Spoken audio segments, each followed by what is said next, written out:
चलो बच्चा स्टार्ट करते हैं आज एक नया पॉइंट, जिसमें हम आज मेन जो जर्नल एंट्री का पॉइंट है वो क्या है। तो पहला ऑल्टरनेटिव हम डिस्कस करने वाले हैं, receive money from the acceptor of a bill on the maturity date. Maturity date पे पहला केस है, हम एक्सेप्टर के पास से पैसे लेंगे। कौन लेगा? तो ड्रॉअर खुद ही रखेगा। तो मतलब डेट से, पहली डेट से जब से बिल्स ड्रॉ किया है तब से लेके मैच्योरिटी तक ड्रॉअर के पास ही बिल होगा, और मैच्योरिटी डेट पे लेने कौन जाएगा? ड्रॉअर ही जाएगा। पहला पॉइंट ये क्लियर। सबसे पहले बच्चा यहाँ हम ये केस को बहुत फॉलो करेंगे, जहाँ पे in the books of drawer of a bill जो है नुपू ट्रेडर, जो ड्रॉअर ऑफ अ बिल मतलब ये ड्रॉ कर रही है तो इन्होंने गुड्स सेल किया होगा, समझ में आया। और यहाँ पे वो समझना है एक्सेप्टर ऑफ अ बिल जो है शीतल ट्रेडर, जिन्होंने परचेस किया होगा। तो फर्स्ट ऑफ ऑल बच्चा यहाँ क्या ध्यान में रखना है, यहाँ पे बच्चा मेरा एक डायलॉग बहुत सिंपल है, जो एक्सेप्ट करेगा बिल्स रिसीव, जो बिल्स ऑफ एक्सचेंज जो एक्सेप्ट करेगा वो ऑलवेज़ उसके लिए बिल्स पेएबल होगा, और जो हमारा ऐसे करेगा जैसे ड्रॉ करेगा, जो लिखेगा वो उसके लिए बिल्स रिसीवेबल। दूसरा डायलॉग ये याद रखो, ऐसे समझना है तो ऐसे, जो सेल करेगा उसके लिए बिल्स रिसीवेबल है, जो परचेज करेगा उसके लिए बिल्स पेएबल है। ये लॉजिक तो बहुत इजीली समझ में आ जाएगा, क्योंकि जो सेल करेगा उसको पैसे लेने हैं, इसलिए बिल्स रिसीवेबल क्या होगा? उसके लिए बिल्स रिसीवेबल। और जो परचेज कर रहा है उसको पैसे पेमेंट करना है, मतलब पेमेंट करना है, तो बिल्स पेएबल। तो देखो चलो स्टार्ट करते हैं। सबसे पहले ये क्रेडिट ट्रांजेक्शन होगा, तो Sheetal trader account debit to sale account. तो ये न्यूपू ट्रेडर्स शीतल ट्रेडर को सेल कर रहा है, तो वो simple sale account credit and customer account debit होगा। सेम वे ये परचेस कर रहा है किसके पास से? नुपू ट्रेडर से। तो ये पहले वाले केस दोनों में क्लियर।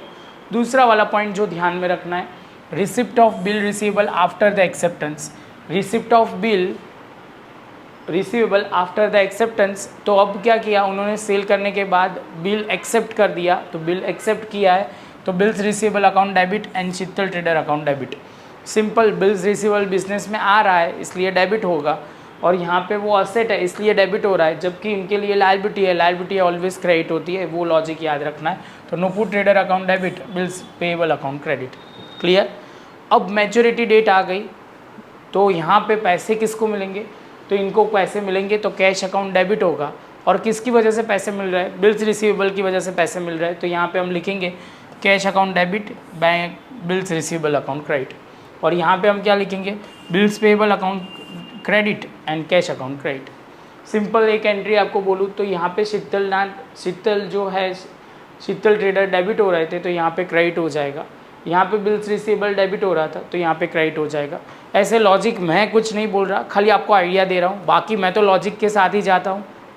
पहले वाले ट्रांजेक्शन में सेल की, उसके बाद बिल्स रिसीवेबल मिला उसकी, और तीसरे वाले ट्रांजेक्शन में ऑलवेज कैश अकाउंट डेबिट, पैसे मिल रहे हैं, क्योंकि मैच्योरिटी डेट तक कौन बिल्स वो संभाल रहा है? ड्रॉअर खुद ही रख रहा है, तो ड्रॉअर खुद रखेगा तो उसको पैसे भी उसको ही मिलेंगे, तो सिंपल कैश अकाउंट मिलेगा और बिल्स रिसीवेबल उसके साथ से जाएगा, तो क्रेडिट होगा। लॉजिक ये है। इस बार की एंट्री याद रखो, ये पहला केस याद रखो कि हर एक में यही होगा, बिल्स पेएबल ऑलवेज डेबिट ही होगा और कैश अकाउंट क्रेडिट होगा in the books of acceptor. Acceptor की बुक में कोई चेंज नहीं आएगा, वैसे का वैसा ही होगा।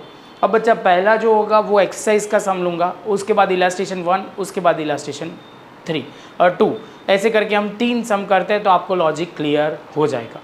तो बच्चा यहीं तक ये लेक्चर रखते हैं, मिलते हैं नेक्स्ट वीडियो में नए सम के साथ।